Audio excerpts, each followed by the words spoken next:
welcome to All Things Green. I'm Shelby, here with my co-host Anton to discuss a variety of topics across the sustainability universe. Anton, how are you today? I'm doing pretty good. How was your 4th? My 4th was really good. Similar to previous times in the summer, I spent a lot of time outside, but this time I remembered to wear sunscreen so I didn't burn so badly. Nice, yeah. Do you remember when we talked about sunscreen and sunburns a few weeks ago, maybe a month ago at this point? Yeah. I have to admit something to you. Uh-oh. I was a victim of greenwashing. Classic. Yeah. You know, that greenwashing gets you. It's not your fault.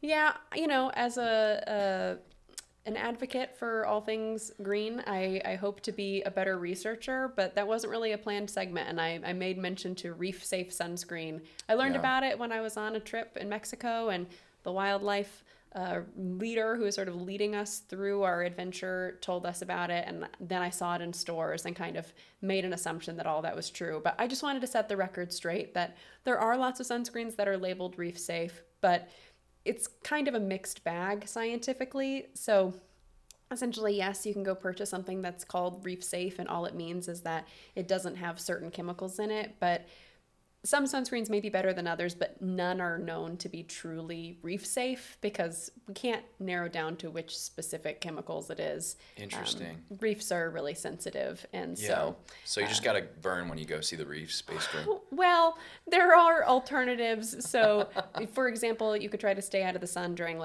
peak hours of sunshine, like between 10 and 2, or you can wear ultraviolet protective factor sunwear, like long t-shirts or pants or hats, other things that can protect your skin from the sun. Yeah. Those are just options for folks who want a green alternative. But I just wanted to put it out there. Well, we really stand by trying to be as accurate as possible. So we'll leave some more links in the show notes today to correct myself. Yeah. Well, when I explore those reefs, I'll go in my denim jeans and my denim jacket so I don't burn. Yeah, I think that's going to be the best possible option. Then we have to worry about microplastics. Dang it. Yeah. Nothing's perfect. Hot take. If sunscreen's not good for the reefs, is it good for me? Okay, well, we'll have a whole different public health conversation. Yes, wear sunscreen. But let's move on to some other life choices. We're talking about all things living sustainably today. Yeah. We've talked before about how we live here in Northeast Ohio, and it's kind of this climate haven. We've got relatively mild summers. We have access to a lot of fresh water, but not everywhere looks and feels like that, right? Yeah. There's no place like Cleveland.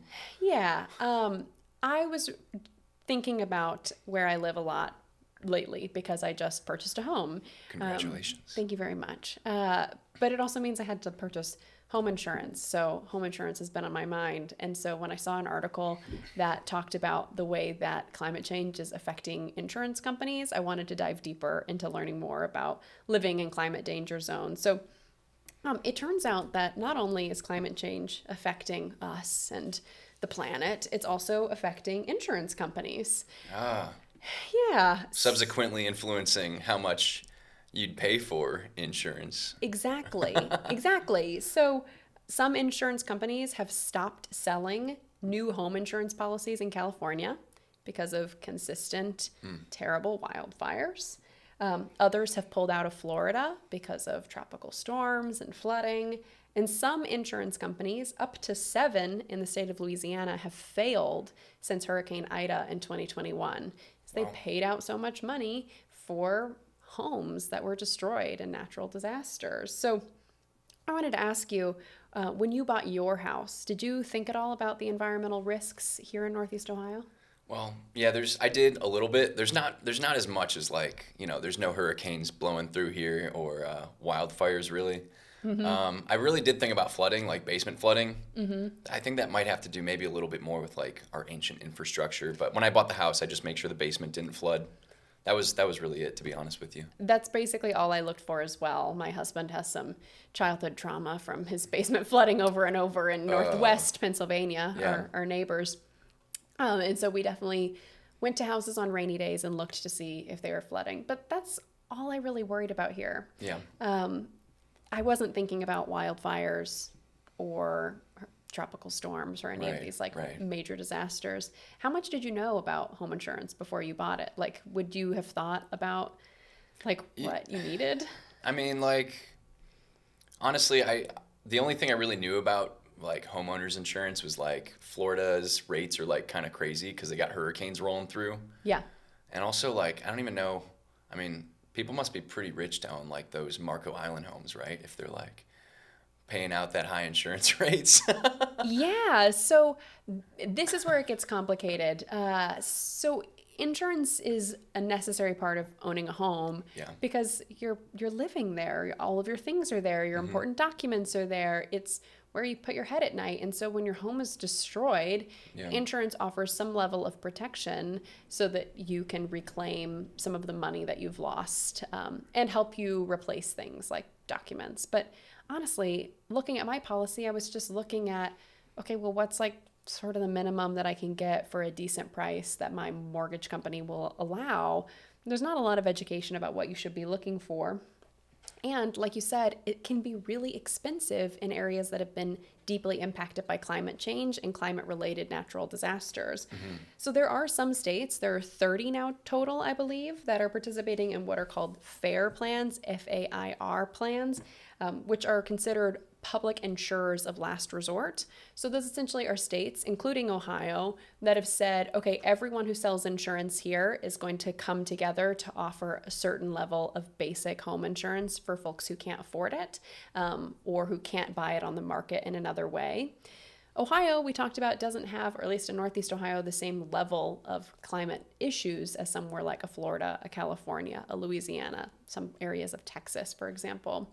But there's still some level of protection, but that's also going to get extremely expensive for states. So I wanted to talk a little bit about the policy levers, but also sort of personal choices that we can make. So on a policy level, there are some policies that can support folks. So we hope, obviously, that the biggest way we can support folks who live in areas impacted by climate change is through our advocacy and mitigating the effects of climate disaster.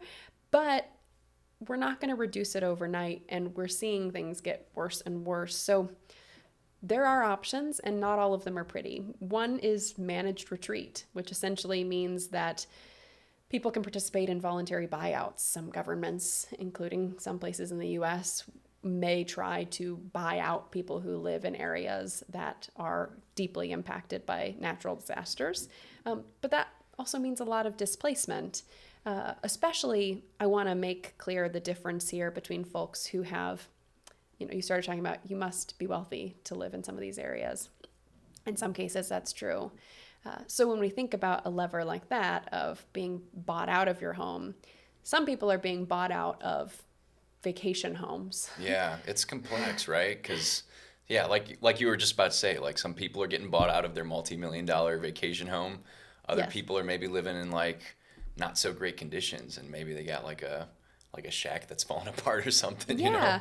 Or even if you just have a regular old modest home, but that's just your primary home, that's your primary community. Yeah.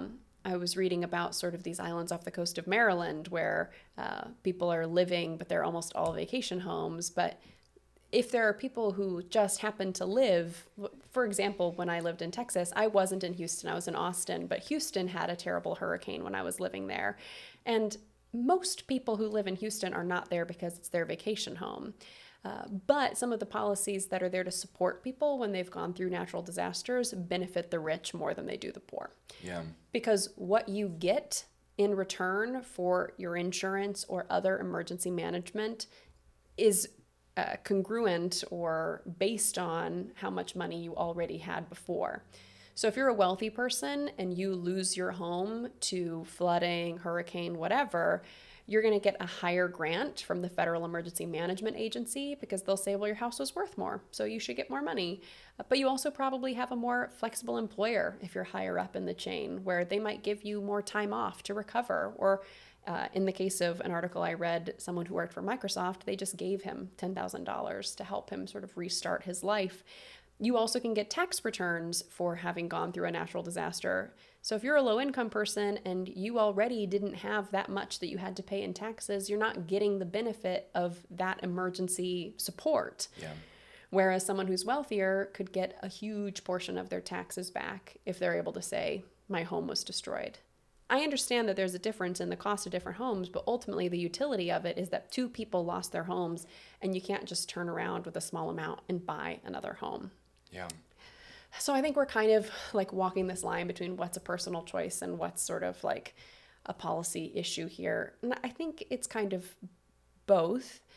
Some people may have the ability to move to places that are less impacted by climate change, but it's probably going to be wealthier people, and then that just leaves neighborhoods that are falling apart. So I don't know what to do about this situation, but I wanted to bring it to light and talk about the fact that climate danger zones are a real thing, and it's affecting the way that people are able to find security in their homes. Yeah, I think there has been precedent for like buying out communities, especially when there's like crazy natural disasters or sometimes man-made disasters. Like there's talk about like homes being bought out from East Palestine because of the train wreck in Ohio.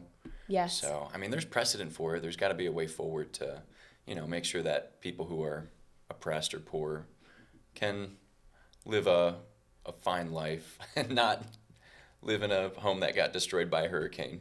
Yeah, I just have such mixed feelings about the idea of buying people out, because on the one hand, it's like, yeah, maybe we shouldn't be living in areas where you're going to just consistently have your home re-destroyed by hurricanes. And also, like, what right do we have to displace communities that have deep roots in areas that probably weren't always like that, but Yeah. the climate is changing because of what we are all collectively doing to the planet. So Make the oil and gas, the trillion-dollar industries, buy them out. How about that? I guess Don't make the taxpayers do it. Make these companies that have trillions of dollars do it. it's a hot take. We'll keep exploring some options here. Really, we try to be really solutions oriented here, and I don't know if I have one big solution. I just kind of wanted to talk about it. Yeah, And there's usually not one big solution, right? well, that's true, but that's what I've got for you so far on living Yeah. in climate danger zones. You want to talk about something a little bit more up? Yeah, let's talk about something a little bit more up. Sounds good. So yeah, Shelby, are you just bought a home? Are you a homesteader? Would you consider yourself a homesteader? I don't think so. I don't think Yeah. I live enough off my own Yeah. talent and skills. Yeah, me neither. But we're going to talk about homesteading in this segment. Good. Yeah, well, the reason why I wanted to talk about homesteading, we talked a few weeks back about growing your own food, being sustainable in your own lifestyle, using what you have. And I wanted to bring up an article by, not an article, a blog by homesteadingfamily.com. They talked a little bit about how to practice sustainability in your own life. And one way to do this is making sure that things don't necessarily have to look or be perfect. They really just have to be functional and serve you. I mean, My therapist keeps telling me the same thing, and yet I just keep pushing for perfection. Ugh, I'll get there eventually. yeah. Or not. I mean, so some things in like the homesteading realm, they might say, instead of buying that brand new greenhouse, like maybe reuse something that you have, some like old windows or like old scrap lumber. Or if you don't even have like the push to have an entire greenhouse, maybe you could just make like a little cold frame, like lean a window against like a little like wooden thing to catch some sunlight for your lettuce early in the year. Yeah. So, like fun little fixes like that. Other examples might include like just using things that can act as trellises. You don't have to buy these like brand new lacy metal trellises from Home Depot when you have stuff that you can reuse in your yard. I mean, is this like a theme that you might see or want to practice in your life? Yeah, so I mean, you pointed out the new house that I'm starting to get to work on, and I feel this push from social media, from going to my friends' homes, from all sorts of things of like, yes, I'm interested in sustainability, so I want to make sustainable choices, but how do I do that in a way that's like also aesthetically pleasing? And I don't think that what you're trying to say is like, just don't worry about it. Like, you shouldn't get to have things that are nice, but that to be sustainable, it doesn't have to be in its prettiest form. So this is like a self call out that I know already. I was starting to think about like, how do I make my mason jars like look really pretty with all of my like dry goods that I've gotten from the bulk store? But maybe they don't have to be pretty just to function.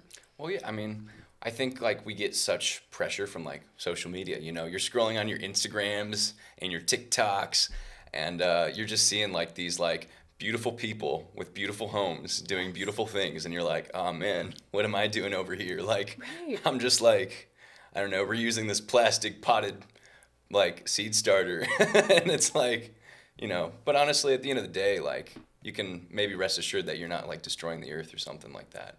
Yeah. I just ran into this week because, okay, so I was not here for our last episode, so I watched you talk to 𝐭𝐤 Yeah. about Rust Belt Riders and all sorts of other work, and it reminded me that because I'm moving into a new home, I could sign up for Rust Belt Riders. Yeah. So shout out to the show, it influenced me.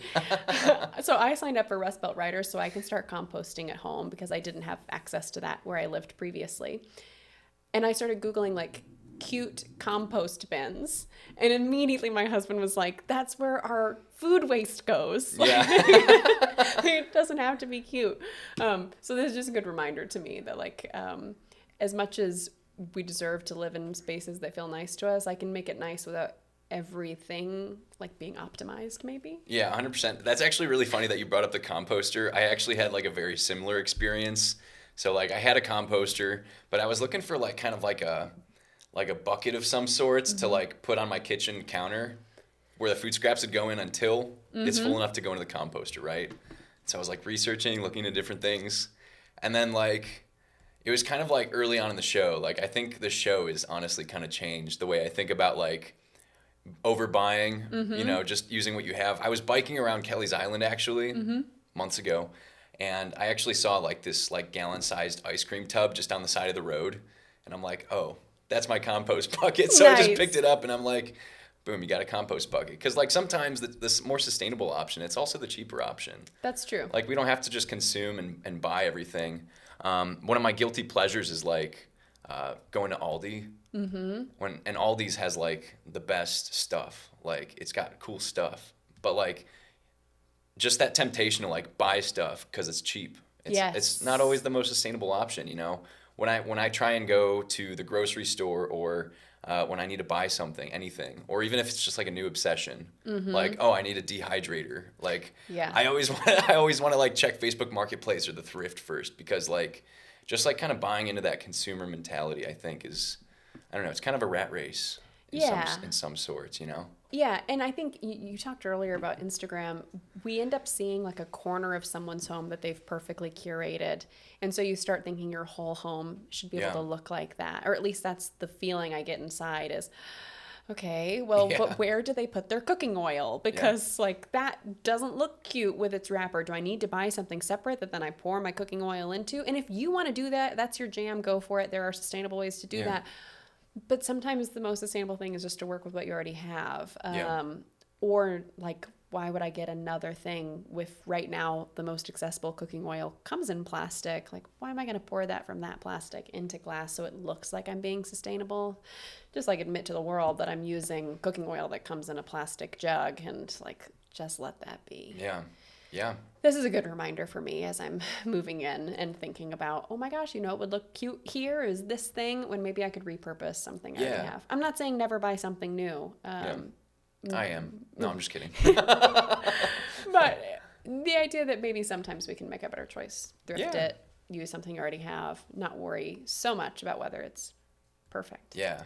I feel like as Americans, we're like really good at consuming. I have relatives over in Croatia, and they do like an awesome job of just like using what they have. Of course, they don't have as much money, so maybe it's almost because of happenstance, but like they are really good at just like a minimalistic lifestyle. Like they have these full like 2-story homes still, but like they just seem to buy less. They seem to use more of what they have. And like, I don't know, I kind of want to strive to have that more simplistic, minimalistic lifestyle. Like just less headaches, honestly, you know? Yeah. As I'm moving my books, I'm feeling that way right now. Yeah. About 20 boxes of books so far. Listen, we all have our faults. Mine's gonna be books. We're all working on it. So, yeah, I guess the moral of the story is like, you know, use what you got. It doesn't have to look perfect. It doesn't have to look Instagram worthy to serve you, you know? Keep reminding me of that when I come in and ask you, hey, do you like this or that or this or that? And you just go, what do you already have, Shelby? Let me find you that on Marketplace. Well, anyways, Shelby, take us away into our last segment. Yeah, well, speaking of things we already have, I want to talk a little bit about ocean waste, which is something we have in spades. So I was lucky enough to go on vacation this past week to Chautauqua, New York, which is a wonderful little community in Western New York. And I'm at this institute on this beautiful pedestrian grounds, and everywhere I walk, there's these huge art pieces. And as you get closer, you realize that Well, they're all sea creatures, first of all. They're big, huge sculptures, like bigger than you and That me. looks kind of cool. And they're also made out of all sorts of little pieces of plastic and other seemingly trash. So like an example there was this big fish sitting close to the water. You know, I couldn't even wrap my arms around it. It was so big. And then it has this little signage around it that talks about what it is and then what it's made out of. So this is made out of 40 plastic bottles and 20 bottle caps and one magic school bus replica. I mean, just like all sorts of stuff. And then it tells you that all of it was found in the ocean or as like waste on the beach that's washed ashore. And so actually it turns out that it's from this organization called Washed Ashore. Their mission is to build and exhibit aesthetically powerful art to educate a global audience about plastic pollution in the ocean and waterways to spark positive changes in consumer habit. So I thought that was an amazing mission. Very similar to what we're doing as far as the goal of bringing awareness. Yeah, you won't see me building any sculptures. Well, maybe not yet. I could see you really getting into some edible cabbage sculptures. Oh yeah, I mean I could maybe do that, or maybe like if we're doing like little like Star Wars Legos or something like that. Like Totally. Yeah. Use what you have. Yeah. Even with Star Wars Legos. But anyway, still they're trying to do something that is positive, that's beautiful, and solutions-based, but also talking about issues, showing people who may not think about it all the time that this is what's in our waterways. Like, I had a statue in front of me that, as I said, I couldn't wrap my arms around, and it was one of maybe 10 or 12 that were on loan to the institution, and that all came out of the ocean. The structures that hold it up, the formation of it, it's all waste. So it made me want to dive a little bit deeper into the Washed Ashore project. And I found that they actually have a curriculum for educators, anyone who's working with children specifically. That's cool. Think more like 10 and under and not like 16-year-olds. And they go through sort of a 5-step curriculum to help educate young people about pollution. So I wanted to talk to you about it and then get your impression of this curriculum. So first, they teach young people to love the ocean. So get to know its creatures, its shores, and its impact on all of our lives. Where do we get our water? How does the water affect us? How cute are sea turtles? That kind of thing. Then they talk about plastic pollution. So now that you love the ocean, you also learn that plastic pollution is kind of ruining it. Then they learn about how arts enliven us, understand the power of visual art, performance art, etc., and its power to sort of help us talk about ideas. Then talk about the R's: reduce, reuse, recycle, and they add in refuse. I don't think they invented that, but I thought it was interesting they included it. Wait, what is refuse? Essentially like refusing to take on new things, refusing to participate in things that are going to produce more. You know, That's kind of cool. kind of like you just talked about, refusing the trellis that you don't really need. Yeah. And they also talk about the realities of recycling and that some of the plastic pollution that we talked about in the second lesson comes from what we think is being recycled. And finally, eco-shift is what they call that last step, actually talking about changing individual habits. So what do you think about that curriculum and how we teach kids about ocean waste? Yeah, I think that's awesome. Like being able to like learn to love Earth's creatures. I wish there was like curriculum for that when I was younger. Like I feel like I would have actually like maybe resonated with that more, you know? Like I was such an animal lover as a kid. Yes. Still kind of am. But like, yeah, that's way cooler than just learning about like earth science and like in a I don't know, maybe what's the word I'm looking for? Impersonal kind of way. Yes, I think so too. I like that we start with building appreciation for Earth before we move into like the Earth is being destroyed, because it's so easy to become a nihilist about this. When you think like, well, the Earth is already ruined. But if you start by saying like, look at manatees, then maybe it's easier to say we have to protect them. Yeah. This is what we're fighting for. I also wanted to ask your opinion on, or experience maybe, in how you reduce plastic in your life, if that's an effort you're making. Yeah.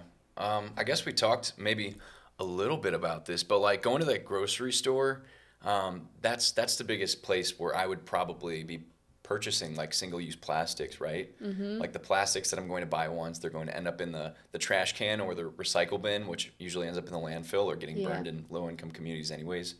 I try and buy foods or go to food stores that you can just bring your own container or like have a reusable bag where you can just put produce in it and there's no like plastic wrappings on the cucumbers or like just unnecessary packaging. That all just comes off right when I get home and put it in the fridge anyways, you know? Yeah, totally. So, yeah. I use like reusable bags when I go collect my produce at the store. And those don't have to be expensive. You can go to the thrift store and find all sorts of little bags or reuse any fabric that you have at home to turn it into bags. That way you don't have to take those plastic bags to just put your apples in. And like you said in your segment, they don't have to be cute. You don't have to do the Instagram worthy little mesh knit ones. If you have them, great. I don't. Mine were very cheap. They were gifted to me by a friend who wasn't using them. And they're like all stained from all the fruits and vegetables I've put in them over the years. But I've probably reduced 1,000 tiny plastic bags by reusing the 10 little cotton ones that I have for the last, I don't know, 5 or 6 years. You know, I wish there were more grocery stores because I feel like the grocery stores that like have where you just kind of have to pull up with your own containers, sometimes they're like the more boutique-y, more expensive grocery stores. I wish that was kind of like a more normal thing. Or like even just more accessibility to like farmers markets, like that fresh food that you can just roll up with your car or your bike and put it in your satchel or trunk and yeah, totally. ride off. You know, another thing I would like to call for on the show is like, how cool would it be if like you could just bring your own containers to like restaurants and stuff? Like that's something that really like pisses me off because I'm like trying to like just get like, I don't know, a good curry or something, and it ends up in like this plastic like Tupperware that like is probably gonna get used a few times, but it's like gonna get destroyed in the microwave or something, or like styrofoam, which is the worst. Yeah. Like styrofoam, like I feel like is just poisoning me in real time. I don't know. It's like horrible. But yeah, like. Yeah, I've seen places that allow you to take it for like your leftovers if you dined in, but if you're just getting something to go, most places give it to you in plastic. So I wanted to talk about Washed Ashore because we've just discussed all sorts of different ways that plastic comes into our lives, even when we're trying to be cognizant of it. And it's going to keep happening unless we take more of a stand. So I'm so glad that there are organizations like Washed Ashore that are out there doing education for young people and then also doing education on this grander scale with these art pieces that help us stop, talk about it, think about it, so that we can all go to step 5 of their curriculum, eco-shift, and try to change some of our own individual habits. Caveat that we always do, which is that we want to change individual habits as much as we can, and also that's not going to solve the climate crisis on its own. So we will continue to talk about larger scale policy things that we can do, but every little bit helps. So go visit Washed Ashore's website if you want to learn more, and like every time, links will be in the show notes for everything we talked about today. Thanks so much for talking all things green with me today, Anton. No, Shelby, thank you. It's been a pleasure. How about you let the listeners and viewers know how they can keep up to date with us? 𝐿𝐴𝐿𝐿𝐿𝐿𝐿𝐿. If you'd like to stay connected to us, be sure to follow us on Instagram and TikTok at One Planet Media. That's ONE1. And if you'd like to rewatch full episodes, check out our YouTube channel, All Things Green Show. You can find all of our sources in today's episode in our show notes. We'll be back at the same time next week to bring you more news. Thank you for being a part of the global sustainability movement.